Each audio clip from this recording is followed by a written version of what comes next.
On this week's episode of Amari Purple Talk, we're talking more Emancipation and NPG Music Club memories and more. Amari Purple Talk starts now. Welcome to episode 7 of Amari Purple Talk, a podcast where I share my thoughts on the Prince musical singularity. I'm Richard Cole, your imagination funk soloist. Today I want to start by thanking everyone that has tuned in. I hope you're enjoying the show. Please leave your comments on the show in the comments below or on my website, www.amaricommunications.com. You can also find me on Twitter at Amari_now and on Instagram at RichardCole_Amari. And with that out of the way, we're going to dive into our first topic. And our first topic is Emancipation Special. Additional thoughts. Recently, I posted a video on YouTube entitled Amari Purple Talk Emancipation Special. It's a special in which I discuss the Emancipation album, its history leading up to the recording and release of the album, and why I think it deserves a special place amongst classics such as Stevie Wonder's Songs in the Key of Life or George Harrison's All Things Must Pass. So I would recommend flipping over to YouTube and checking out that video. Again, it's entitled Amari Purple Talk Emancipation Special. And once you listen to that, you can jump back over here and hear my additional thoughts. So with that, basically, since I recorded the special last week, I've been really listening to Emancipation a lot more.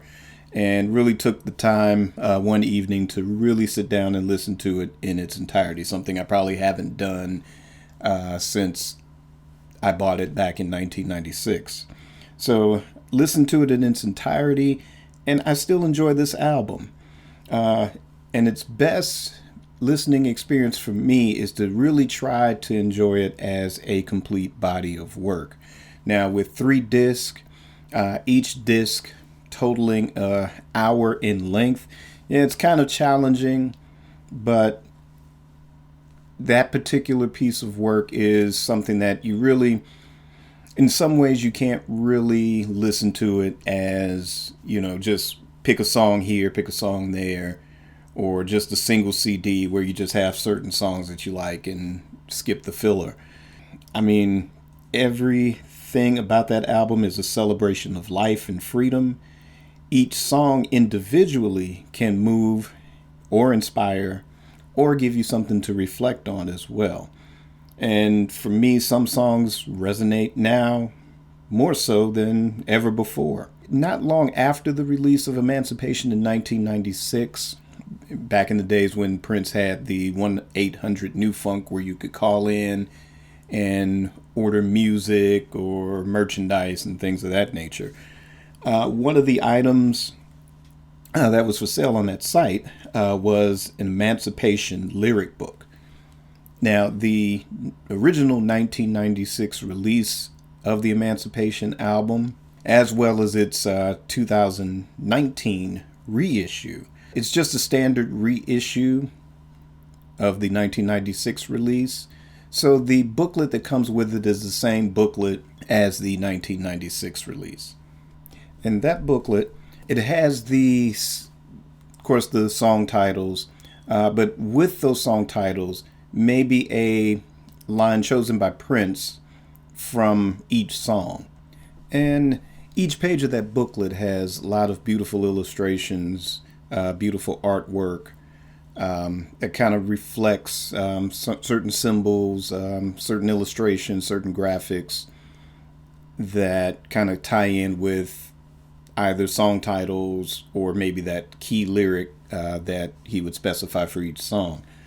Now, the lyric book also had some great graphics, but it also had the complete lyrics for each song as well. Now, my main reason for not purchasing the 2019 remaster was because the booklet, as far as I know, still does not contain the complete lyrics for each song on that album. And that's something I wish would have been included with that. So that being said, I've retained my 1996 copy of the CD, and luckily I still have the Emancipation lyric book as well.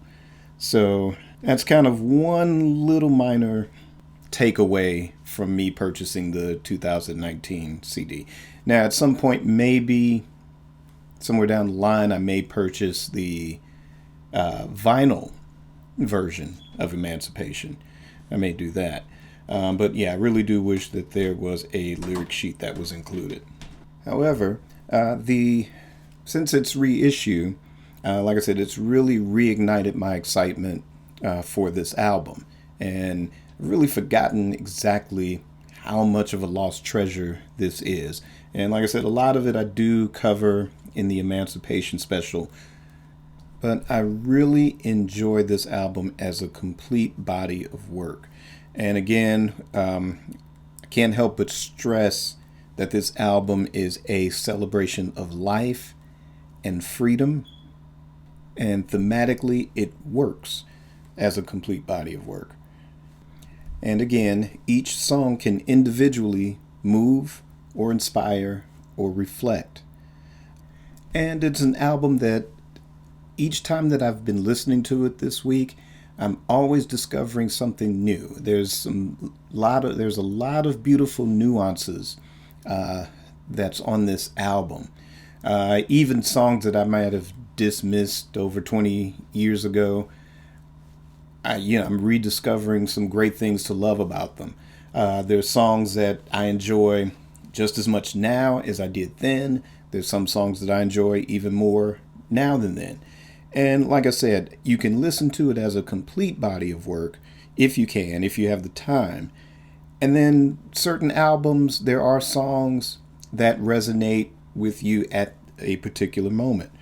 A song like White Mansion, for example, just this week, and the lyrics of that particular song really kind of fit my mood towards certain things. I won't go into those here, but that's one song that really resonates with me every time I listen to it now.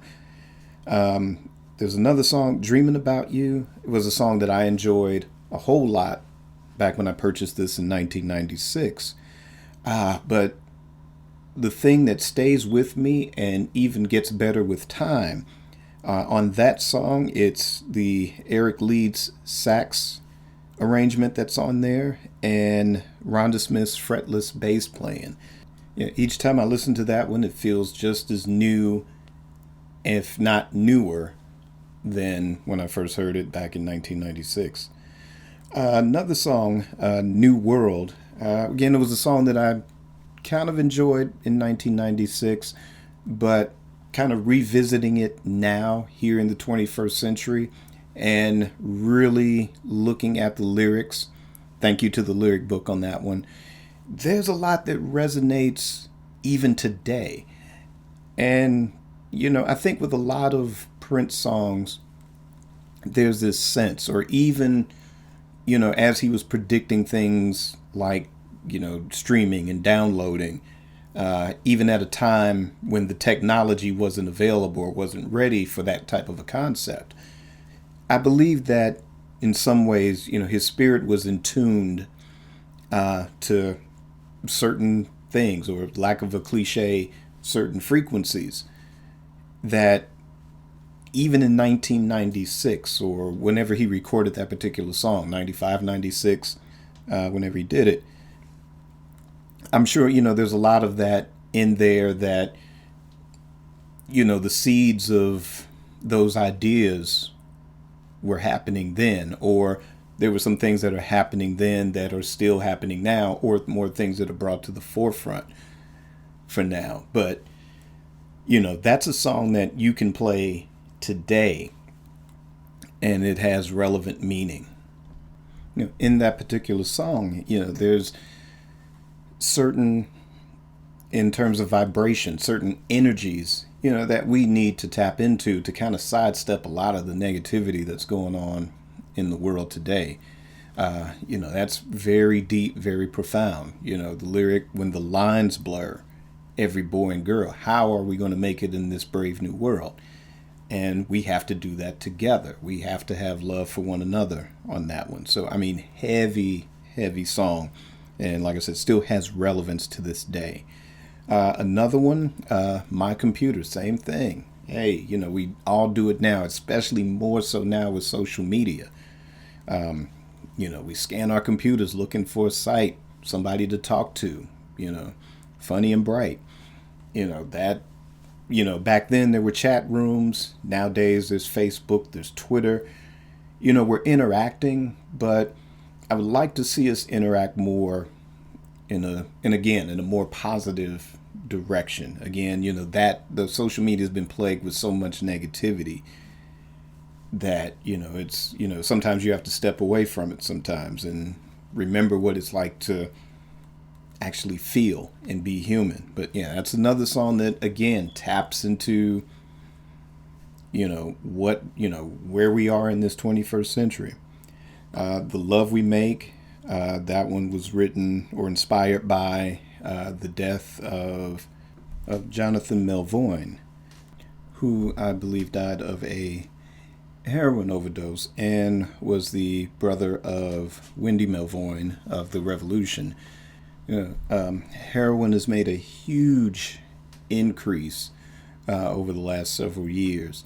Opioids, all of that is really, you know, been sort of an epidemic over the last few years. And again, a song like that, The Love We Make, is an important song. You know, key line in that one, put down the needle, put down the spoon. And I would also stress that to put down the bottle as well. You know, that's, you know, it's, again, but like I said, not to make this too of a downer of an album, as far as those type of songs having relevance. Like I said, there's a lot to celebrate. There's a lot of joy. There's a lot of life. There's Jam of the Year. There's, you know, Get Your Groove On. Very strong songs. And again, like I said, those sort of nuances just in the instrumentation. You know, there's definitely freedom in the music. You know, I don't think the critics got it. Like I said, this particular album, because it was still under the Symbol brand and the mainstream was still baffled by the whole name change situation. I mean, they missed out on a great classic, but the beauty of it is that now that it's been reissued, and this has sort of been my campaign with the Emancipation special and this particular segment, that we need to revisit that, reevaluate it, and enjoy it and celebrate it. It's an important album. Also, too, the covers on that album, based on the research that I had, apparently the reason for the covers is that at that time, that was something that he was interested in. But Warner Brothers, or so the story goes, Warner Brothers were the ones that felt that was not a great idea to do covers. I wasn't knocked out by the covers so much. I mean, I did enjoy the reworking of the Bonnie Raitt song, I Can't Make You Love Me, but over time, I've kind of grown a little more fondness for the original, and there's also a cover by George Michael that's pretty good as well. So I've kind of leaned back towards those as opposed to this one. The Betcha by Golly Why, it's pretty good, but again, another one, you just not beating the stylistics on this one. Let's see, God Is One of Us. Yeah, that one I did enjoy. I'd say my excitement level is about the same. I mean, I enjoyed it from the first time I heard it, and it hasn't really changed much since then. So it's still an enjoyable cover for me with that song. The biggest surprise was La La La Means I Love You. Now, that one, wasn't excited about it when I first got the album in '96, but now it's become my favorite of the covers of that one. Probably just listening to it with a fresh set of ears. I I've always enjoyed the original versions. I can't think of. It's not the Dells, not the Delphonics. I'm drawing a blank. Hopefully, you guys will correct me in the comments. Who did that song first? It's at the tip of my tongue. Let's see. While I'm looking that up, I'm going to express my fondness for the Jackson 5 cover of it way back in 1970 on the ABC album. And I am going to look this up and see who did it. And, well, what do you know? It was the Delphonics. I was thinking of another group, but yeah, the Delphonics. So I enjoy the original version, but actually Prince knocks this one out of the park. So it's really become my favorite cover out of all the covers on this album. So with that part out of the way. So yeah, like I said, the album, it breathes as life itself. That meaning I've only one slight complaint about the album itself, a slight issue. To me, I think it would have benefited more from maybe some high profile rappers as opposed to the local ones. Now, I know Prince was always about giving somebody a shot or opening a door where they may not have been able to open a door. And I mean, the rapping on this by some of the guest rappers that he had on it, some of the local talent, doesn't distract totally from the song, but just my personal issue. It's not a main issue, doesn't take away from my enjoyment of the album or the songs that I'm speaking about. But I'm thinking maybe say like a Digital Underground on the song Da Da Da, or maybe like a Heavy D on Mr. Happy could have just raised the bar just a little bit. Not that there was anything wrong with the bar before, but just taking a page out of Michael Jackson's book, Michael Jackson would have, he went for Heavy D. He got Notorious B.I.G. to guest rap. He's had Run DMC on his record. So to me, I think that would have been a pretty good sort of crossing of the stream, so to speak. So it would have brought a few more maybe listeners of hip hop on to the Prince train, and it would have given some shine on these rappers to maybe some of the Prince crowd that's not too familiar with hip hop as well.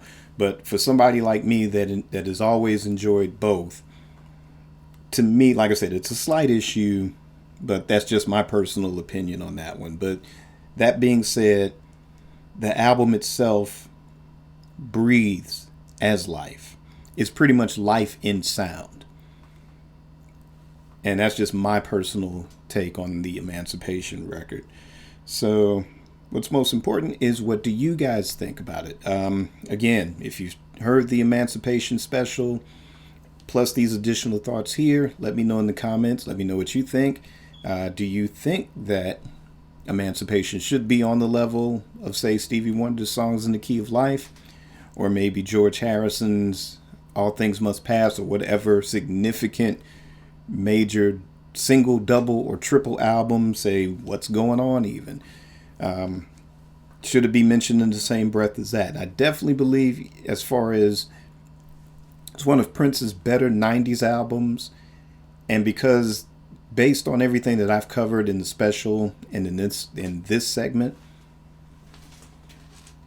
that it was definitely a raising, sort of a maturity, so to speak. It was a process. It was a growth. It's a growth album. It's an evolution album, so to speak.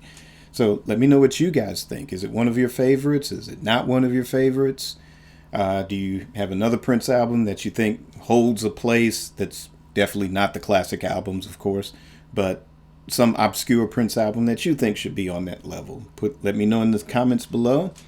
And we're going to end that topic, and we're going to move on to our next topic. And that is going to be our on-time non-spoiler and spoiler review announcements. So Tuesday, October 8th, is the release of Morris Day's book, On Time, A Princely Life in Funk. Now, of course, Amazon says I'm not getting my copy till Thursday, but I guess that's cool. I'll wait till Thursday.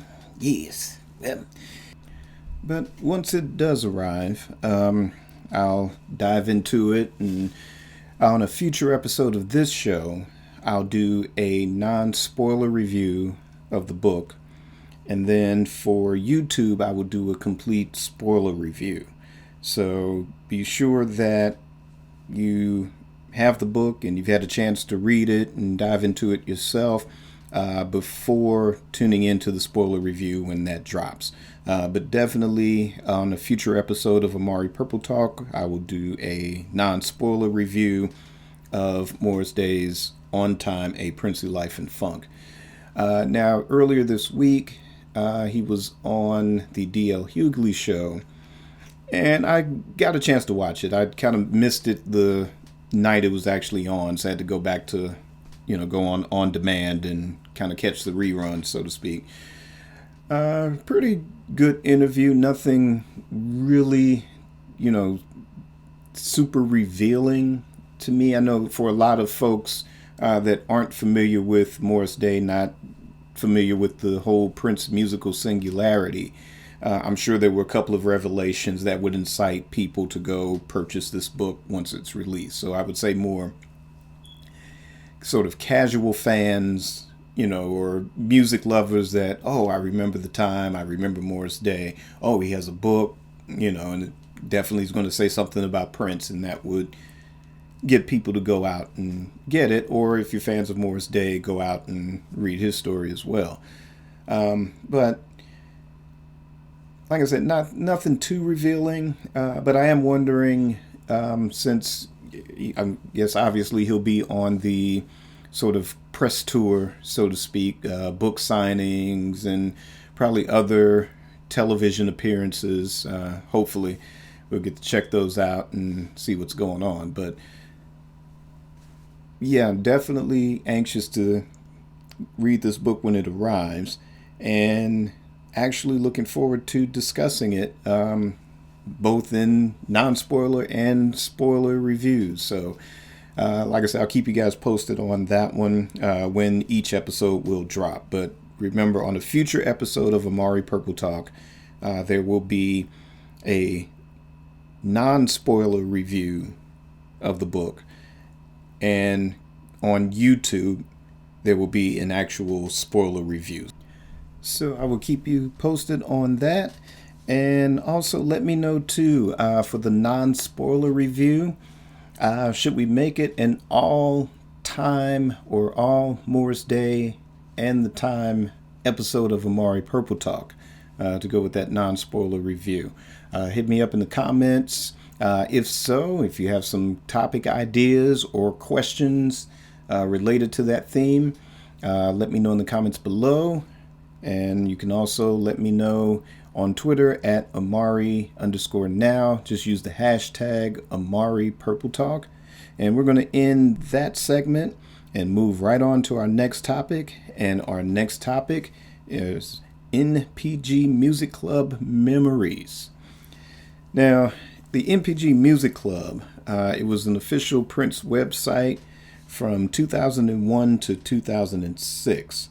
And of course, NPG, for a lot of the newbies out there, is just shorthand for New Power Generation. And that was Prince's band from 1991 to up until the period when he was using the band Third Eye Girl. So the NPG Music Club, like I said, an official website for Prince from 2001 to 2006. And it's distinguishable because he was kind of one of the leading forces, or, as far as music artists, especially high-profile music artists, utilizing the internet. And I think maybe, if not before him, but roughly about the same time, David Bowie, too, was experimenting with having his music, on the World Wide Web, as it was known in those days. But yeah, it's not kind of the first mainstream artist to do that, or one of the first mainstream artists to do that, as well as probably one of the first independent artists to do that too. It was, of course, a very early experimentation into him finding alternative ways for music distribution. And regardless of what genre you're in as an artist, even to this day, even though we do have the internet and all this streaming, it would probably be a great inspiration to study this period and look into finding ways to distribute your music, getting it out there. We know we do have the streaming. You can set up your own website. There's all types of social media outlets. But any way that you can be creative, this is definitely one of the artists you should draw inspiration from about this. He also won a Webby Lifetime Achievement Award for this site in 2006. And ironically, if I remember correctly, it wasn't long after he got this award that he shut the website down. A lot of it came from the reasons why it was shut down was due to a lawsuit. And again, kind of same thing with this whole most beautiful girl in the world thing. Sometimes when you kind of reach that plateau, that's when the sharks start swimming around too. So unfortunately, although, and I'm trying to find my notes here on why it was shut down due to the lawsuit. Yeah, well, having some technical difficulties here, but like I said, it was basically the site was shut down immediately after the lawsuit was sort of, I guess once they got word of the lawsuit, they immediately shut it down. It did kind of resurrect briefly as a 3121 website, but we're focusing mainly on the NPG Music Club site itself. Myself, I became a member in 2004. Now, I know there were different price tiers prior to me joining, and that it was like around roughly $100 a month. I know a lot of you probably started at that stage of the club, but I came in when the price was lowered to $25 for one-time lifetime membership fee. That ended in 2006.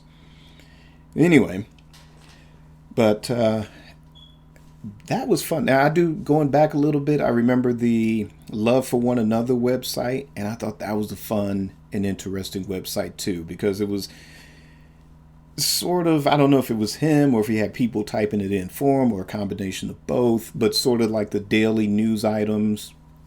That was interesting to kind of be interactive that way, because it did give the indication that he was speaking directly to you through a lot of the daily news tidbits and exclusives. And there were music, and I think there might have been videos. For those of you that remember, again, correct me in the comments. All comments are welcome. But that was a very interesting. What was most interesting to me about that website was just a lot of the sort of metaphysical, esoteric, and also insider music industry information. There would be like these different essays and commentaries about just different things on whether it was a spiritual level or a music industry level as well. So that was the most interesting thing about that site for me. But the NPG Music Club felt more like a virtual club to me, where you could come in, chat with different people. The songs were more available because the downloading technology had improved at that point. And I enjoy getting all the, because I remember the Expectation album, although that kind of dropped later than, say, Musicology. It dropped later than the Chocolate Invasion, Slaughterhouse, those albums. But it was fun purchasing all that music, and you can download it and burn it to a CD or have it on your computer and everything. And I did miss out on the audio shows. That was kind of before my joining of it.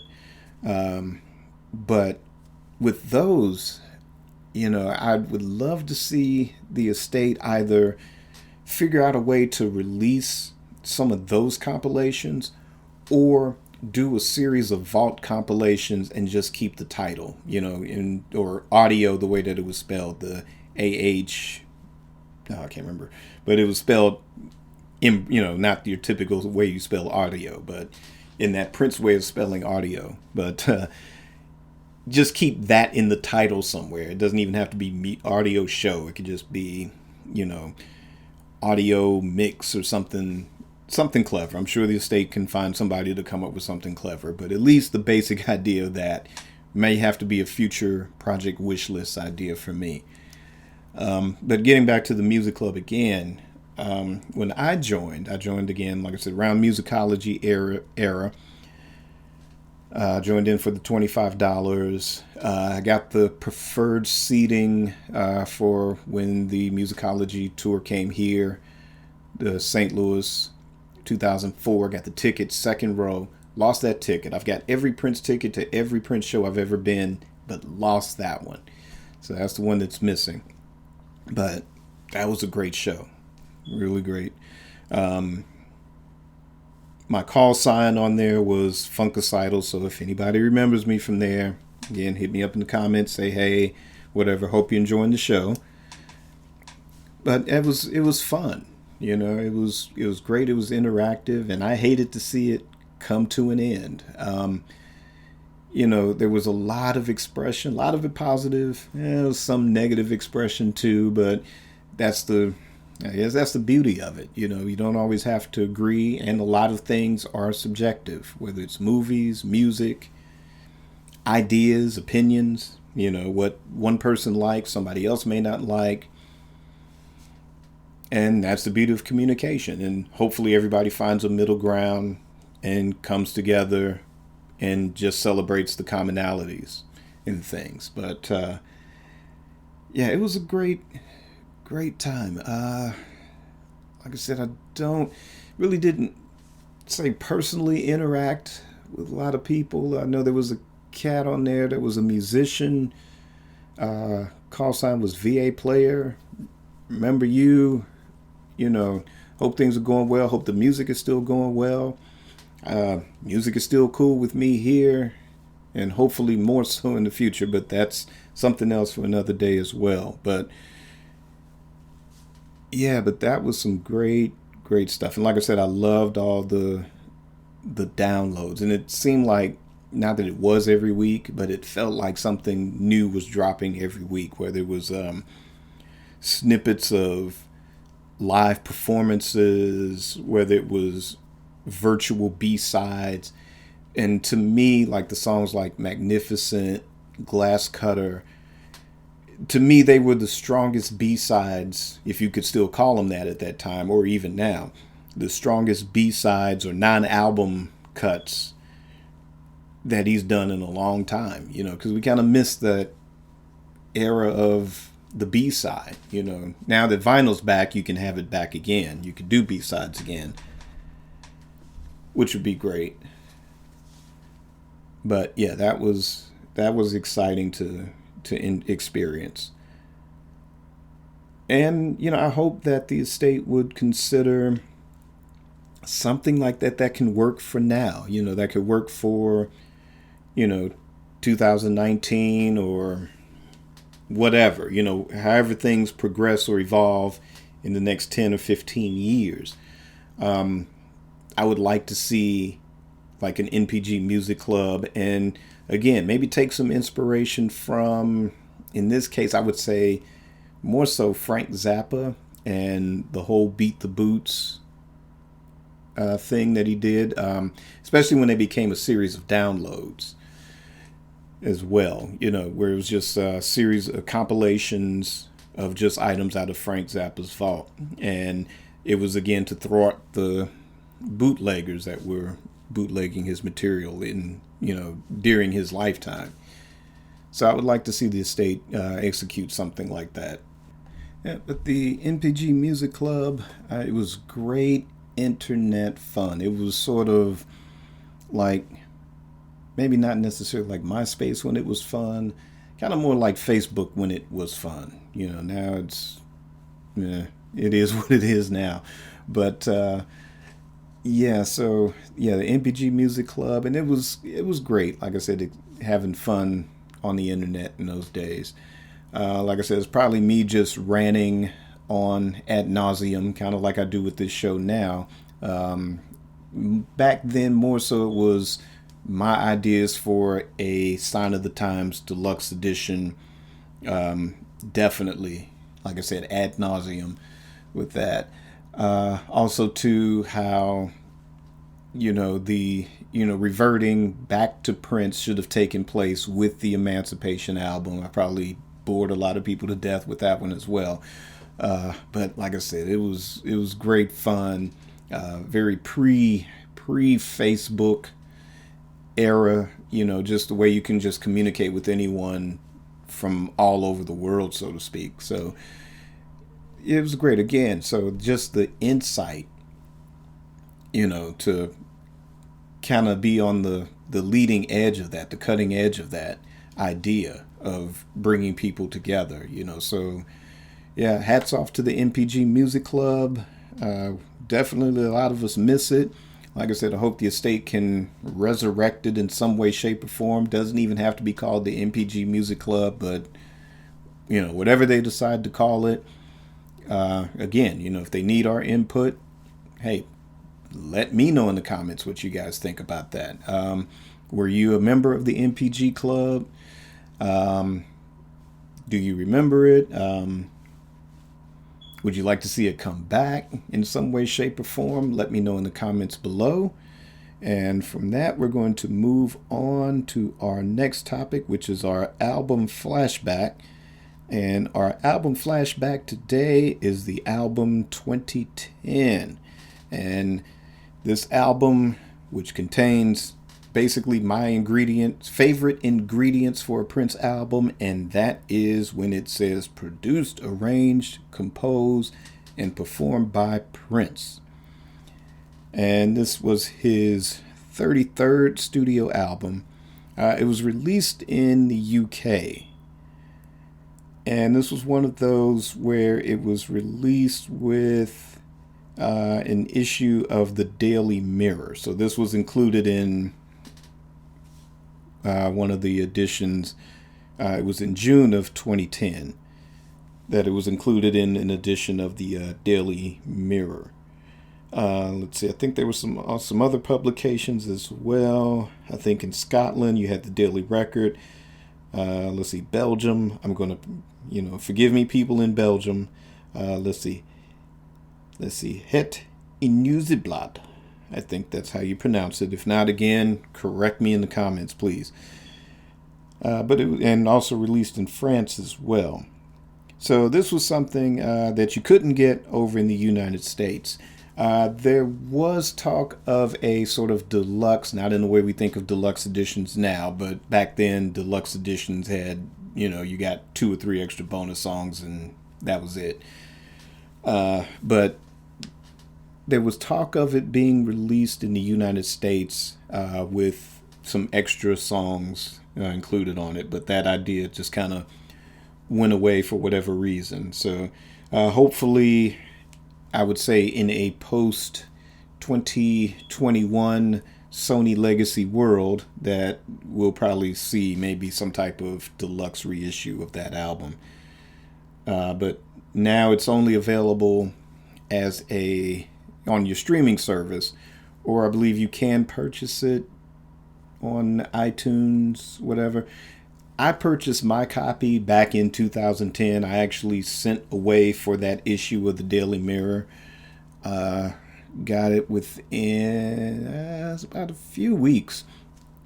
Because shipping internationally, if you do the post office, in England's case, the Royal Mail, usually it could take some weeks. It could take a few months for you to get things if you order internationally. I'm sure some people are familiar with that waiting period. But yeah, I got mine in a fairly timely manner. I think it took like maybe a couple of weeks before I got it. But yeah, so I actually have a physical copy of the CD from the UK that I purchased in 2010. So Like I said, so I'm not sure if you can get that album. Yeah, I think you can. Yeah, because I bought uh, Rainbow Children digitally. So yes, I believe you can get 2010 digitally. You can purchase it, but you can definitely listen to it on your streaming services with that. For me, this album, I would say, out of the 21st century, this ranks amongst my top four Prince albums of the 21st century. There's no really particular order. Uh, Artificial Age, Musicology, Rainbow Children, and 2010 are about my favorite albums of the 21st century Prince. With that, my favorite songs on it are Compassion. I thought that was a very strong lead off.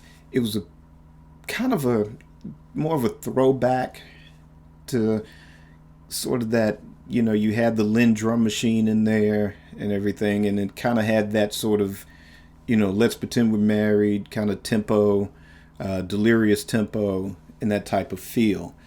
It was just kind of, I think, enhanced because you still had some more organic instruments on top. You had the female background singers in there, so it breathes a little bit more than, say, Delirious and those songs of that sort of 1999 era. Kind of horny toad era, Prince with that sort of drum machine sound with that. So it was a strong lead off. Beginning Endlessly, it's another deep lyrical tune for me. A lot of interesting things going on musically, not necessarily mainstream. Nothing you could really put a genre on. It's just Prince being Prince, with that one, and to great effect. And I think that's my overall feeling. It's Prince to great effect. Now, even though it's one of my favorite albums of the 21st century Prince, wouldn't would I put this as standing up to the classic? Yeah, I think you can put it up with the classics, although it would kind of be maybe low on my list, maybe low on a few lists, but that's not taking away from the album. It's got some weight. Um, like I said, I enjoy it from beginning to end. There's not really a song on there that I don't like on it. Like I said, Future Soul Song is probably ranks to me as one of his best ballads. And especially that particular period in the 21st century. Because outside of Call My Name, I think it kind of ranks with that one as far as ballads, my favorite ballads of his for the 21st century. Laveau, something that kind of, the lyrics of that song kind of hold a kind of a personal meaning for me, kind of like, how you put on your social media, this is your mood. That kind of reflects, kind of reflects my mood based on just how heavy things are, today in the world. So, so that's a pretty good one. Sea of Everything. Let's see. I like that one. Just as much, if not better, than Future Soul Song on that one, because Sea of Everything is just like the quintessential. It's a great love ballad. Again, I think if this was something that was able to get some mainstream attention, which is today's world, the way things are, record companies, there's radio isn't what radio used to be once upon a time. So that being said, if this album was to kind of get some type of mainstream attention, I think that would have been the go-to ballad. Sea of Everything, Walk in Sand. It's pretty good, romantic lyrics on that one as well. But again, I enjoy this album from beginning to end. Like I said, it's amongst my favorite of what he's done in the 21st century. It's definitely within my top 4, top 5 Prince albums of the 21st century. So again, I think with the goal with Prince, it wasn't so much as about mainstream acceptance, but again, finding innovative ways of getting his music into the hands of not only just the fans, but the people. And saying, hey, this is a pretty good piece of work here, and radio's not paying attention to it, and the critics aren't paying attention to it or whatever, but hey, listen to it, judge it for yourself, see what do you think with that. But also, too, because of that newfound independence, again, the cost of manufacturing a CD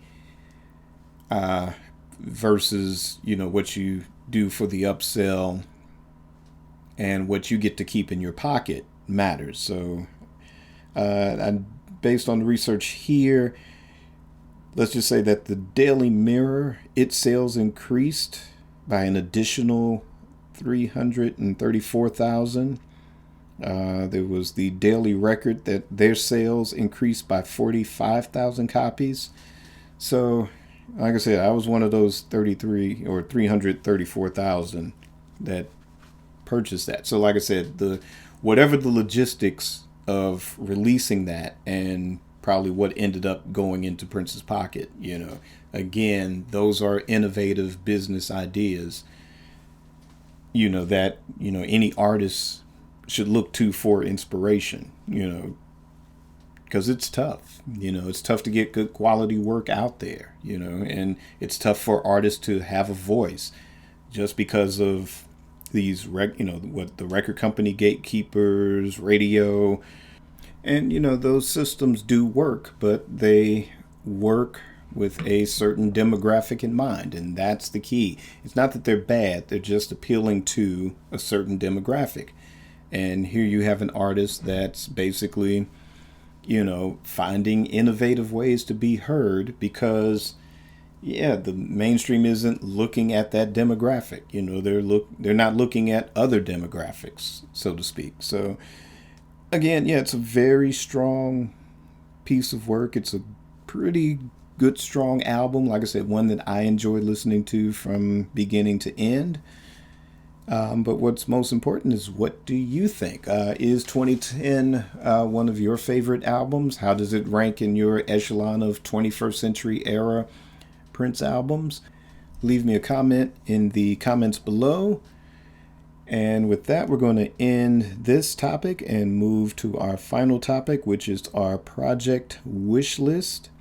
See, now the project wish list is basically just my personal wish list. It's an idea or a concept for a unreleased project of Prince, whether it's something from the vault, whether it's a legendary album that we've heard of that's been sitting in the vault, or just basic ideas for maybe a box set or a certain compilation. And this week's project wish list is the Undertaker. Now, this is actually a project that is in the vault. It's both in recorded album form, and it is also in video form as well. Basically, The Undertaker, it's an unreleased album by Prince. I believe that the album itself was recorded, or not recorded, but to have been released under the symbol. So the actual album itself is unreleased. Now, there was a video that was released. It was released on VHS, and I believe that was released overseas. It did not release or receive a United States release. However, it was only available on VHS and is currently out of print. So mainly I'm going to discuss the Undertaker album itself, but can't help but to include the a possibility for a DVD release. But The Undertaker was recorded on June 14th of 1993 at Paisley Park. The CD itself was to be included in an issue of Guitar World magazine. Now, I have the issue of Guitar World from 1994, where he discussed the idea of wanting to put that album in the CD. And this was one of the issues that Prince had with Warner Brothers because they would not allow him to include this CD. So basically, it was going to be sort of like a free CD, kind of similar to 2010, where it was included in every issue. And basically, this was just to say, hey, I'm pretty good at guitar too. Okay, cool. There's Jimi Hendrix. And yeah, people got, Van Halen and Eric Clapton and, Jeff Beck and, all these other guys. These are the greatest guitar players ever, but there's also Prince, and he's pretty good. So, and he knew that too. And to, basically say, hey, I'm just as good as these guys, and here's a little something that says so, and it's free, but Warner Brothers balked on that idea. So that was one of the issues to, why Prince felt like, oh, okay, I need to get as far away from Warner Brothers as possible. But in addition to the album being recorded, the performance of each of these songs, this was basically really just a rehearsal, and it only included Prince on guitar, Michael B on drums, and Sonny T on the bass. So they were being filmed running through some of the songs, or actually all of the songs, actually. There was The Ride, Poor Goo, Honky Tonk Woman, which was a Rolling Stones song, Bambi, which was originally on Prince's second album. There's Xana Lee, which is on the original studio recording, was on Chaos and Disorder. And then you have The Undertaker, and then you have Dolphin, which a studio version of Dolphin was on The Gold Experience. But basically, this was just a sort of a power trio run through of all of these songs. And this footage was filmed, and they kind of took a little vague kind of a story, if you can call it a story, with the supermodel Vanessa Marcil kind of running around Paisley Park, I guess trying to get a glimpse of Prince performing. And again, this was only released on home video and is currently out of print. But this is a project that, I would like to see released. Now, I've seen footage on YouTube of The Undertaker, not the whole, not in its entirety, but I've seen different clips of it.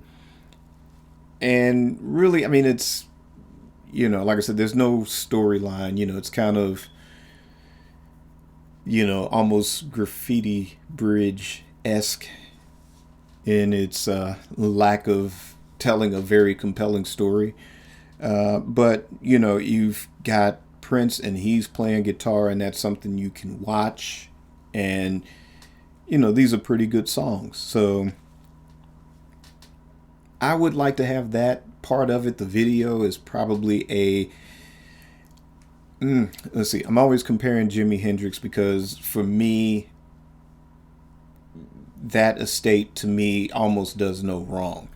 So I'm kind of comparing it to when they have something like I'm just going to pull a Live at the Fillmore East release, where they had the release of that double CD, and then there was a companion at the time, again, VHS video, but later DVD, companion documentary about the Band of Gypsies, which was the band that Jimi Hendrix had with Buddy Miles and Billy Cox. And it was, just all black power trio.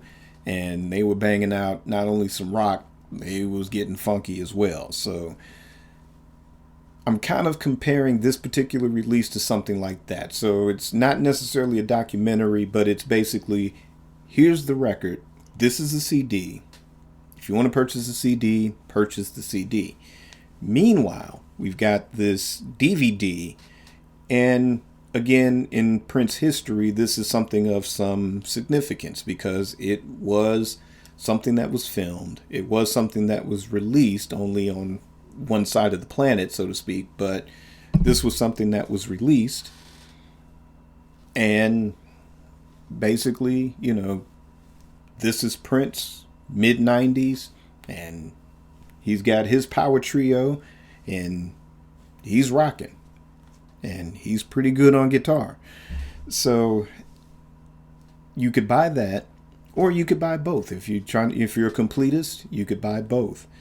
But for me, I would be more interested in just really having the CD. And the completist part of me would like to have the DVD. But I'm more so interested in wanting a CD of this particular recording. So. Okay, and let's see, and just reviewing my notes here. So it looks like that the Undertaker was also released on Laserdisc. So that was like a very, very early version of DVDs, to which actually DVDs are superior physical media to Laserdisc.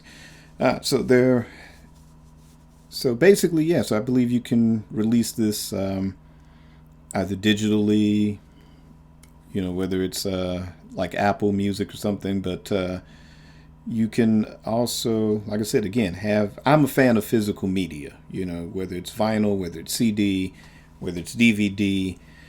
May have to find a way to preserve the VHS somehow, some way, but yeah, I'm a fan of physical media. I'm not opposed to digital, but I would love to have this in CD form. And like I said, just as a completist, I would like to see this in DVD as well. So, but again, what do you think? Do you think that the Undertaker is a good choice that you would like to see for a future release? If not, then what ideas do you have for a future release? It could be something like the Undertaker that's been in the vault or had seen release and is out of print? Or do you have an idea? Be sure to leave me a comment and let me know, and I'll feature it on a future episode. And that is going to end episode 7 of Amari Purple Talk. And remember to check out on YouTube the Emancipation special.